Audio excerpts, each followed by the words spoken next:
Welcome to the Keiser Report. I'm Max Keiser. Did you ever get the feeling that we are all lab rats in a neo-feudal command and controlled casino gulag corporate state experiment? Lab rats fed untested genetically modified frankenfoods. Lab rats injected with toxic synthetic financial products, experimental freak monetary policy. Lab rats subjected to blind fracking, experimentation, spewing unknown chemical compounds into our water table. One thing about lab rats is they have no choice. Injected, shocked, wired, probed, showered, dunked, dangled, strangled, mangled. That's the life of a lab rat. Explain all this, Stacy Herbert. Well, you know, this weekend we're going to actually talk about the freak monetary policy experimentation as exemplified here in the UK with Mark Carney and George Osborne. But first I want to talk about this Monsanto experimentation, because there's been a remarkable video on CBC in Canada. And this is the Lang and O'Leary exchange, and they have a 13-year-old girl on called Rachel Parent. And she's an activist against genetic modification, untested and unlabeled genetic modification. So first let's turn to this clip here. What would the testing look like? In other words, what kind of testing would be reliable to say this is okay for the environment or the ecosystem? Definitely we need a long-term study to determine if it's safe for not only our ecosystem but our health as well. Yeah. But Rachel, we're in a long-term study. You're eating genetically modified food, whether you like it or not. We're the lab rats. Exactly. And we have been for decades. Yeah, wow, oh my God. Well, it's very consistent, isn't it, with this idea of rat-ratterdom or rat-ladder-schnottledom, depending on how you interpret what are being said by these hosts. I mean, yeah, the kid has got a good point. How long, before she's corrupted? I guess that's the question, but what's the follow-up on this? Well, she points out that all she wants is labeling and she wants testing, because right now at the moment, these crops are deployed around the world with only Monsanto's 90 days of testing. So she's saying we need long-term testing, as many other products into the markets have to do. But here we have, the thing that's remarkable about that exchange is here we have adult presenters who are just laughing and not at all shocked that we are being tested on in a grand experiment that we don't know what the outcome is. This is on Monsanto, but we're also being experimented on with quantitative easing, with, as you call them, the toxic freak synthetic financial products. We have trillions and trillions and hundreds of trillions of dollars of toxic derivatives floating around the world, and we don't know what the outcome of this will be. This is all experimentation. We are the lab rats. The adults just laugh and say, we're lab rats. We'll find out what happens later. Yeah, well, I came up with this phrase a while ago, insectualization. And it's about, I guess, Kafkaesque, metamorphosis, I believe, is the play about a man who turns into a cockroach. I mean, here you have a couple of presenters on Canadian TV who have willfully allowed themselves to be transformed into cockroaches. They're fed material that they ingest that has no basis on anything resembling food. They're forced to be participants in a financial system that's, well, they're Canadians, so they're used to the Mark Carney version of economics, which is similar to the foie gras farm on a French duck plantation where they force-feed grain into the gullet of the unsuspecting fowl and become obese with stupidity. That's kind of like Canada. Then you've got even a bigger obese problem in America. Then this 12-year-old idiot savant, child savant, comes on stage, explains the facts to these people, and they become bulimic in their stupidity. The TV camera literally exploded with vomit of stupidity from these so-called adults who probably went home and beat their dogs, just to feel human again. Well, and the other thing about it is that he keeps on, haranguing her, saying that she just doesn't understand science. She's anti-science. Even though this isn't science, science is all about testing and testing and testing and people being able to challenge, other scientists being able to challenge your results. In this case, Monsanto and all the other, by the way, the genetic modification companies, they don't allow their data or their products to be tested by other companies because it's corporate confidentiality. So here we go on to another option where the young woman, Rachel Parent, she's saying we need labeling, at least give us a choice, because I, Rachel Parent, am against eating genetically modified untested foods. So I would like to know when I go into the supermarket whether or not this product has genetic modification. And here's that exchange on the show. You know what, if they want to experiment, okay, but that brings me back to the labeling. At least give us the choice. The truth is, though, as we know, virtually every product in the grocery store would then be labeled GMO. One danger that you'd face is we would just become immune to that label. We would accept that it's everywhere. As Kevin says, we've been exposed to it for decades, and we'd shrug and say, well, it may be killing the monarch butterflies, but, you know, I've been eating it for 10 years, so I'm not going to stop now. Are you worried about that aspect of this? Not necessarily, because at least then they have the choice if they want to eat it. But the people like me will find the Well, we don't really. I mean, I don't have a choice to avoid GMO corn if I live in America, right? Because it is all genetically modified. It's pretty much all. So if I'm going to eat corn or any corn-based products or any corn flour or anything that's derived from it, I'm eating this stuff. So that's a pretty tough choice to make. Well, I mean, the tragedy is this young girl, I mean, she's an innocent. And she has a mind that's still, you know, working in an uncorrupted fashion. Given the trends in the NSA, given the trends with the incarceration without trial, this woman will be tracked down by the Canadian police, strapped down, force-fed genetically modified food, and it just becomes a 300-pound, you know, beefalo, like a lot of Americans or Europeans or Canadians, just waddling around the street, and she'll have her mind tasered because free thought's not allowed. I mean, I feel bad because obviously when they snuff out the lights of this young girl, it'll be a remarkable tragedy for humanity, but she won't be allowed to continue speaking like this. She'll be imprisoned, she'll be drugged, she'll be shot. No free thought is allowed. This girl's in danger. Her parents should quarantine her in some way. She's not going to make it to the end of the year. So going to this exchange again, so the woman presenter, the female presenter says, we have no choice, you silly child with an open, free mind. Don't you know we don't have choice? Which would be the mentality of a totalitarian person who has submitted to a totalitarian state. She's saying we don't have choice, just get over it, accept it. And, you know, we see this again, you know, applying this to the rest of the economy and the rest of the world, the financial system. We have, if you're a saver or a worker, you have no choice but to submit to a totalitarian regime meant to fed speculation and debt. So everything is about feeding the housing Ponzi scheme over and over in the UK and the US and Canada and Australia. This is all we have here, and you have to submit to it. You have no choice. You have to have 0% rates. You have to have no return on savings. There are no other, there is no way you can deploy your savings in a sane, rational manner. You must submit. The presenters in this case, behind the scenes, they're saying, kill her, kill the child, because they're psychotic. I mean, they get on TV and they present to their audience a vision of a police totalitarianism, and they give it a warm, funny hockey puck glow, like a Mark Carney in Canada. Hi, I'm Mark Carney. I'm the most fraudulent central banker in the history of the world. I come from Canada. There's maple syrup and drilling in Alberta, so it must be good. So I just feel bad for this child because she's born with a brain. That's a sin in this economy. So here again, you know, we have this system where you have no choice. In America, you have no choice but to eat genetically modified food. The American empire is also trying to force upon the world their healthcare system. So I want to show you this remarkable story covered in the New York Times where you again have no choice in their system but to submit to cartels, maybe 2, 3, 4, or 5 corporations that control everything, in need of a new hip, but priced out of the US. So they cover this guy in Colorado trying to get a new hip. He needs a hip replacement. His insurance company will not cover it because long ago he had an injury. So it turns out that it costs about $120,000 to have your hip replaced in the US. It costs them $13,660 to have it replaced at a private clinic in Belgium. That includes the flight, that includes 5 days in the hospital, that includes 7 days in a rehabilitation center and all the surgeon's fees. So a fraction of the cost.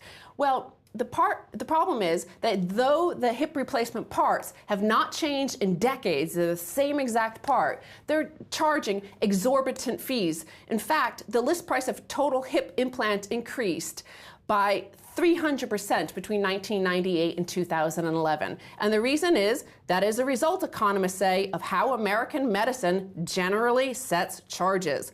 without government regulation or genuine marketplace competition. Right, well, that's the key phrase, isn't it? Without regulation and without competition. So in a communist state, it's overly regulated, there's not enough competition. In, let's say, anarchistic capitalism, free market utopianism, there's all competition and no regulation. Those two extremes are the debate of modern economics. Into the mix, introduce a new hybrid, a new freak economic model of no regulation and no competition. Take the worst elements of the Soviet Union and the worst elements of libertarian utopianism, like a Glenn Beck. You put those together, and you end up with hip replacements costing hundreds of thousands of dollars in a market where people only really care what the cost of a lap dance is. That's once you hit 50, believe me, the only thing you care about is how much does a lap dance cost. If I pay $150,000 for a hip replacement, some other schmuck's gonna pay for that. Just give me my lap dance for $5. That's the greatest thing about Seattle, Washington, by the way. You get cheap lap dances. If you ever go to Seattle, that's the only thing you can really look forward to. Everything else is overpriced, dreck, and tat. So now the actual parts to manufacture these hip implants cost $350. But in the United States, they sell them for up to $36,000 for the $350 part. In the United States, nearly all hip and knee implants, sterilized pieces of tooled metal, plastic, or ceramics, are made by 5 companies, which some economists describe as a cartel. So part of the reason why they're a cartel is not only do they use U.S. trade policy to lock out any other foreign manufacturers of the stuff, they also, the Food and Drug Administration, introduces huge expense for them to test these products, but they don't test, by the way, Monsanto.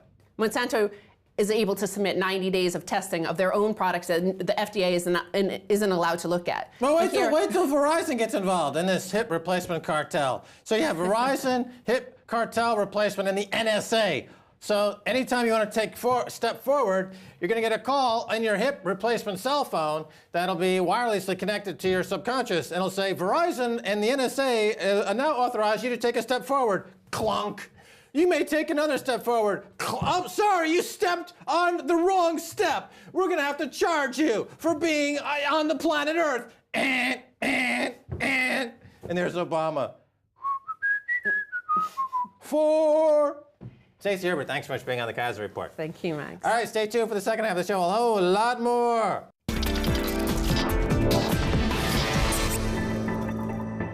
Welcome back to the Keiser Report. I'm Max Keiser. Time now to turn to Ross Ashcroft of the RenegadeEconomist.com. Ross, welcome back to the Keiser Report. Thank you very much. Thanks for having me. Of course. So, Ross, here's the headline from the Financial Times. The UK economy bounces back. So, what do you think? Well, it's just excellent propaganda, isn't it? On the way here, advertising a famous London tourist attraction, there are zombies handing out flyers. Basically, that's a perfect metaphor for what's happening in the press and the political class in this country at the moment. Well, yeah, I mean, if there's a recovery, then they would raise interest rates immediately. Yes. Because the rise in real estate prices and stock prices has come by draining the accounts of savers, by transferring, by some estimates, over £250 billion from pensioners and savers, and giving it to real estate speculators and highly leveraged stock market speculators. I don't think we've ever in this country got away from the fact, or got away from the idea that house prices are inversely proportional to a well-functioning economy.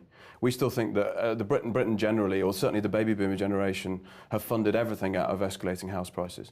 And a few of the more enlightened souls think, well, this isn't A, sustainable, and B, not a way to run an economy. But the press don't want to hear that because they sell an awful lot of advertising space to the fire sector, the financial, insurance, real estate, and they want a house boom back so they can start, getting those revenues back in. Well, so it's reinflated the bubble. So as we well, they're trying to reinflate the bubble. I don't think they have. I mean, there's a term that economists use called velocity flow, where there's a self-sustaining recovery which just happens miraculously on its own. The point is, economists don't really know where this growth is coming from. They don't know where the economic driver is. And the economic driver simply is QE money. It's funny money, it's credit, it's people using their savings because their wages have been depressed so badly. And we're expected to believe that this is a sustainable recovery. All it is doing is kicking the can further down the road. Now, famous scenes from that film, The Matrix, where one of the characters is eating a steak, and he says, "I know I'm in the Matrix, but this steak sure tastes good." In other words, he wants to go back into the Matrix. He doesn't want to have consciousness. He doesn't want to be reality-based. And so if you have a portfolio of property here in London and you're riding the wave of quantitative easing, and on paper anyway, you have some gains on that. So if you have enough people living in this pseudo-economy, you know, how are they going to voluntarily, you know, decide not to live in that pseudo-economy? Well, voluntarily they won't. You know, it's turkeys voting for Christmas. They're not going to.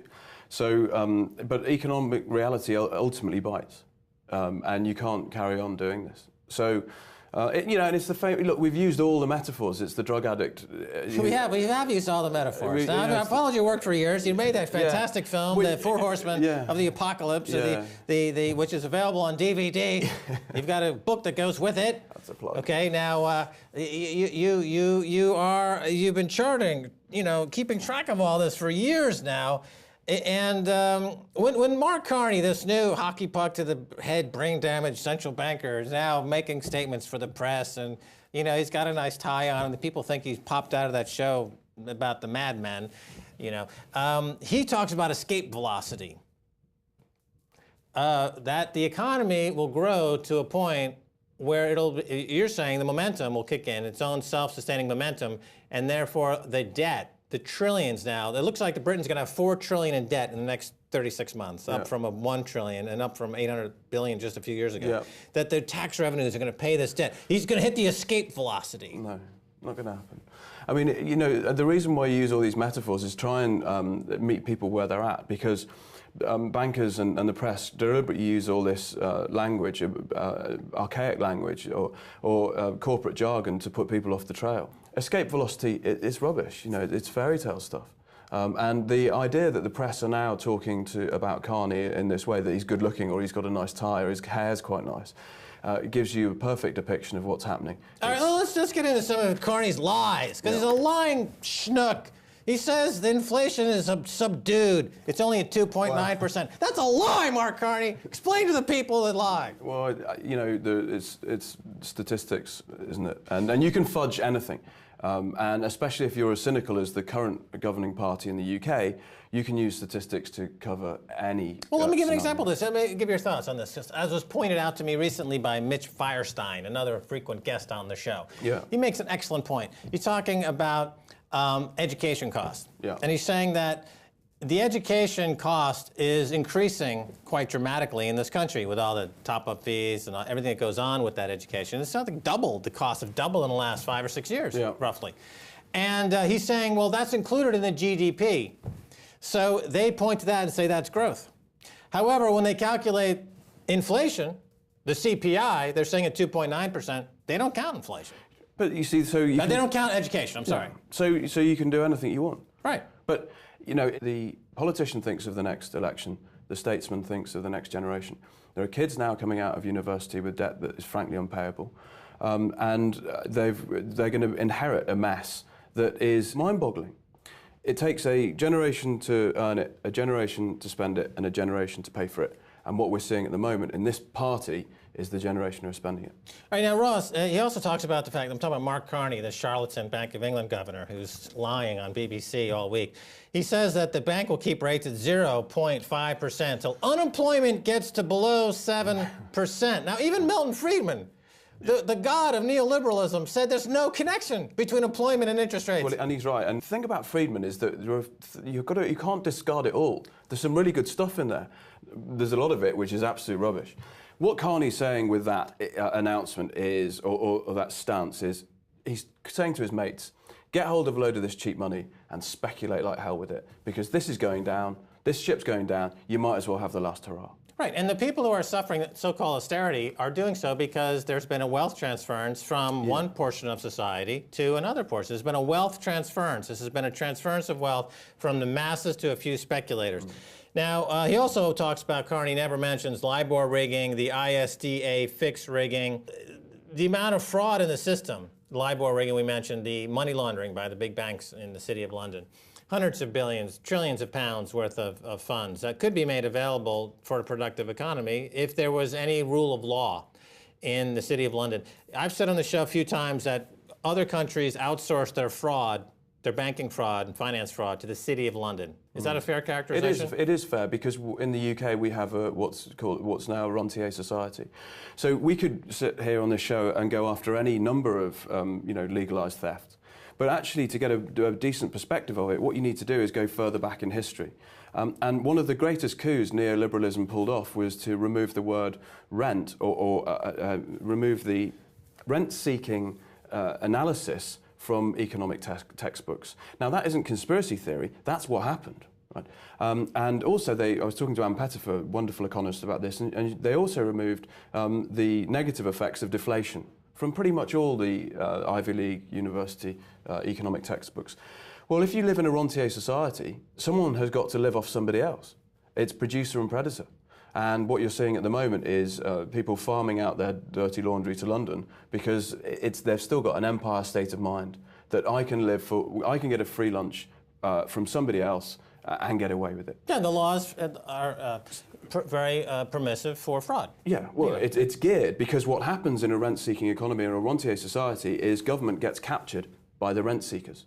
So you look at George Osborne now, the UK Chancellor, and he can't make, I don't think he would anyway, but he can't make meaningful leadership decisions because he's being told what to do. Who by? The fire sector. So, fire, insurance, and real estate. So, and they're the rent-seeking. Factors, if you like. Right, rent-seeking, just to, basically have the predators are ripping everybody off. Extracting real value from the real economy.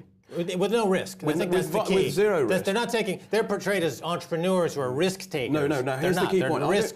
Here's the key point. Why aren't the entrepreneurs up in arms? Why aren't the entrepreneurs and the people who create value, even the stay-at-home mums, who Osborne recently has totally marginalised and stigmatised. This divide and conquer thing is wearing thin, and thankfully the entrepreneurs are starting to get wise to this and coalesce around the anti-rentier agenda, which is something which we should push a lot harder. So you mentioned Milton Friedman a second ago, and who's would be considered somebody on the conservative side of the spectrum, and. So would the Telegraph newspaper here in the UK. So would City AM, another newspaper here in the UK. In the case of the Telegraph and City AM, and myself, and like Alistair Heath, who writes for these publications, has called for higher interest rates. And not because as a capitalist who's interested in markets that are functioning, what the Carney is doing is completely anti-competitive and anti-capitalist. Totally, but if you are a rent seeker, you don't want competition. Look, I'm an entrepreneur who creates value. Well, I don't really have a place in the UK. I should be on the other side of the fence, working out where value is, i.e. nursing homes, the NHS, other places that haven't been disrupted yet, put my funnel in there and rip all the rent out of it. Alistair Heath at City AM's had a good war. And I think he speaks a lot of sense. And one of his points about the interest rate rise is that even if it's just to show, even if it's a piece of marketing, if you like, just to show the markets that actually this is the direction we're going in, it gives a signal.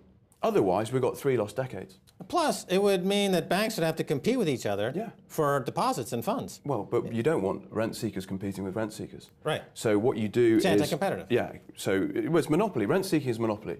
So what you do is you put a large wall, metaphorically around, a Chinese wall, metaphorically around the City of London, and then you turn on what is a huge Hoover, and you stick the Hoover... like one of those, the wheelie ones with the face on it, you stick that under the rest of the country and you just suck the rent from the rest of the country and you basically centralise it.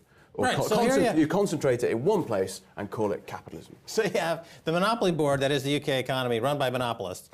in Monopoly, you pass go, you collect $200. What Mark Carney has done is he's now running the Monopoly board, and if you pass go and you're one of his friends, you collect 200 million pounds. Yeah. Essentially, he's just raised a gift. Yeah. He's just giving out more dosh. They've all got really nice barbecues. They've all got very nice barbecues, and they all stand there thinking they earned them in houses in Aspen and wherever else. I've got about 30 seconds left, and I want to get your thoughts on where the 10-year bond is. Because the 10-year bond, the bond vigilantes, that's the corrective measure in this economy, that if somebody really thinks that things are going to go tits up, if I can say that on this show, I realize it's a bit of a colloquialism here in the UK, but it means, going into the gutter. Is the bond, we only have about 10 seconds, but do you see rates rising from here, or are they going to be able to engineer them back down again? Never second-guess them. They'll do anything they can to keep this debacle afloat. Fair enough. Okay, Ross Ashcroft from the renegadeeconomist.com. You must go there because they have many things on that site. DVDs, films, books. It's like a cornucopia of good stuff. Thanks for being on the Keiser Report. Absolute pleasure. Thanks for having me. And that's all the time we have for this episode of the Keiser Report with me, Max Keiser, and Stacy Herbert. I'd like to thank our guest, Ross Ashcroft of the renegadeeconomist.com. If you'd like to get in touch, tweet us at Keiser Report. Until next time, Max Keiser saying bye, y'all.